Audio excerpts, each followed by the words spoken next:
Hey, to turn off or on the lock mode on the JBL Clip 5, let me show you how to do this. So first of all, my speaker is in the lock mode, and when you try to turn it on, the LED will turn on and then disappear, and you actually cannot turn on your speaker. So all you have to do to remove this lock mode from your speaker, you will have to connect the USB-C cable into the USB-C port, and of course the second end of the cable you will have to plug into the electricity, and when you do this, your speaker will be turned on.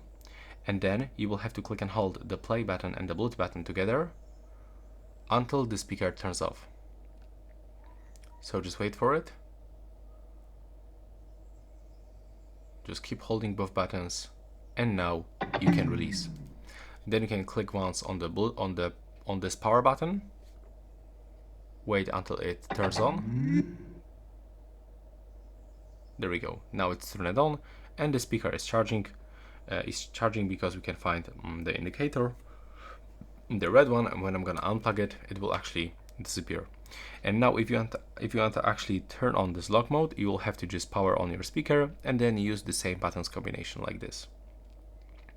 You have to hold these buttons, and after a few moments your speaker will be turned off. But if it doesn't, okay, now it works. So now we can just press the button, and as you can see, now nobody is able to actually turn on and use your speaker. And that's all for this video. Right now, please subscribe to my channel.